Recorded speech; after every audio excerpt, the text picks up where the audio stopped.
Hi friends, ಎಲ್ಲರಿಗೂ ಸುಸ್ವಾಗತ. ಇವತ್ತು ನಾನು ತೆಂಗಿನಕಾಯಿ ಮತ್ತು ಮಾವಿನ ಹಣ್ಣನ್ನು ಉಪಯೋಗಿಸ್ಕೊಂಡು ಒಂದು ಸ್ವೀಟ್ ರೆಸಿಪಿ ಮಾಡ್ತಾಯಿದ್ದೀನಿ. ಬನ್ನಿ ಆ ರೆಸಿಪಿನ ನೋಡೋಣ. ನಾನಿಲ್ಲಿ ಮೊದಲಿಗೆ ಒಂದು 2 ಕಪ್ನಷ್ಟು ತೆಂಗಿನ ತುರಿನ ತೊಗೊಂಡಿದ್ದೀನಿ. 2 ಕಪ್ ಅಂದರೆ ನೀವು ಒಂದು ದೊಡ್ಡ ತೆಂಗಿನಕಾಯಿ ತುರ್ಕೊಂಡ್ರೆ 2 ಕಪ್ಪಷ್ಟು ಆಗುತ್ತೆ. ಅದನ್ನು ಒಂದು ಮಿಕ್ಸಿ ಜಾರ್ಗೆ ಹಾಕ್ಕೊಂಡು ನೀರು ಹಾಕದೆ ಇದನ್ನು ರುಬ್ಕೋಬೇಕು. ತುಂಬ ನೈಸಾಗಿ ಏನು ಬೇಡ, ತರ್ತರಿಯಾಗಿ ರುಬ್ಕೊಂಡ್ರೆ ಸಾಕು. ನಂತರ ಇದನ್ನು ಒಂದು ಪ್ಯಾನ್ಗೆ ಹಾಕಿ ತೆಗೆದಿಟ್ಕೊಳ್ಳೋಣ.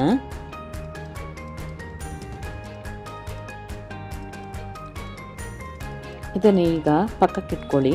ನಂತರ ಅದೇ ಮಿಕ್ಸಿ ಜಾರ್ಗೆ ನಾನು ಆಗಲೇ ತೋರಿಸಿದ್ದೆ ಅಲ್ಲ ಮಾವಿನ ಹಣ್ಣು, ಅದನ್ನು ಹಾಕ್ಕೊಳ್ಳೋಣ. ಇದು ಒಂದು ಫುಲ್ ಮಾವಿನ ಹಣ್ಣಿದೆ, ದೊಡ್ಡದಾಗಿರೋ ಒಂದು ಮಾವಿನ ಹಣ್ಣು.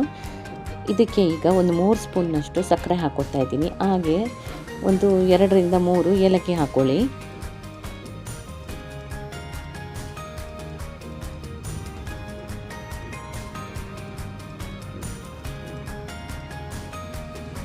ಇದನ್ನು ನುಣ್ಣಗೆ ಈಗ ಪೇಸ್ಟ್ ರೀತಿ ರುಬ್ಕೊಂಡ್ಬರಬೇಕು.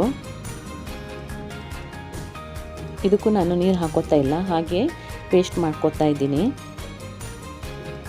ಇದನ್ನು ಈಗ ಪಕ್ಕಕ್ಕೆ ಇಟ್ಕೊಳ್ಳಿ. ನಂತರ ಆಗಲೇ ನಾವು ಗ್ರೈಂಡ್ ಮಾಡ್ಕೊಂಡಿರೋ ತೆಂಗಿನ ತುರಿಯನ್ನು ಸ್ವಲ್ಪ ಹುರ್ಕೋಬೇಕು.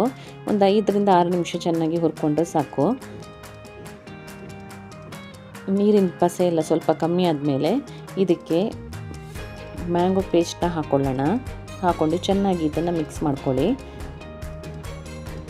ಇದು ಪೂರ್ತಿ ಗಟ್ಟಿ ಆಗೋಬೇಕು. ಇದನ್ನು ಹೀಗೆ ಮಿಕ್ಸ್ ಮಾಡ್ಕೊಳ್ತಾ ಬೇಯಿಸ್ಕೋಬೇಕು.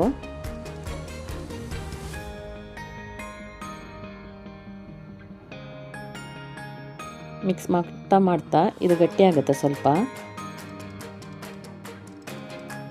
ಒಂದು ತೆಂಗಿನಕಾಯಿ ತುರಿಗೆ ಒಂದು ಮಾವಿನ ಹಣ್ಣು ಸರಿಯಾಗುತ್ತೆ.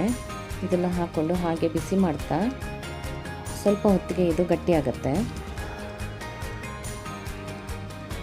ನೋಡಿ. ಈಗ ಹದ ಗಟ್ಟಿಯಾಗಿದೆ. ಈಗ ಇದಕ್ಕೆ ಒಂದು 1/4 ಕಪ್ನಷ್ಟು ಹಾಲಿನ ಪುಡಿ ಹಾಕ್ಕೊಂಡು ಚೆನ್ನಾಗಿ ಮಿಕ್ಸ್ ಮಾಡ್ಕೋಬೇಕು.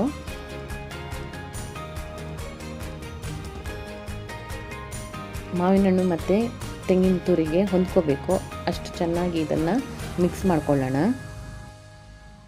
ಈ ರೆಸಿಪಿಗೆ ನಾನು ಸ್ವಲ್ಪನೂ ತುಪ್ಪ ಉಪಯೋಗಿಸಿಲ್ಲ. ಬರೀ ಮಾವಿನ ಹಣ್ಣು, ತೆಂಗಿನ ತುರಿ, ಹಾಲಿನ ಪುಡಿ ಮತ್ತು ಸಕ್ಕರೆ ಅಷ್ಟೇ. ಸಕ್ಕರೆನೂ ಬರೀ 3 ಚಮಚ ಸಾಕು. ಒಂದು 10 ಲಡ್ಡು ರೆಡಿ ಆಗುತ್ತೆ ಇದರಲ್ಲಿ ನೋಡಿ. ಈಗ ತುಂಬಾ ಗಟ್ಟಿಯಾಗಿದೆ. ಇಷ್ಟು ಗಟ್ಟಿ ಆದರೆ ಸಾಕು. ಗ್ಯಾಸ್ ಆಫ್ ಮಾಡ್ಕೊಳ್ಳೋಣ. ನಾನಿಲ್ಲಿ ಡೆಸಿಕೇಟೆಡ್ ಕೊಕೊನಟ್ ತೊಗೊಂಡಿದ್ದೀನಿ.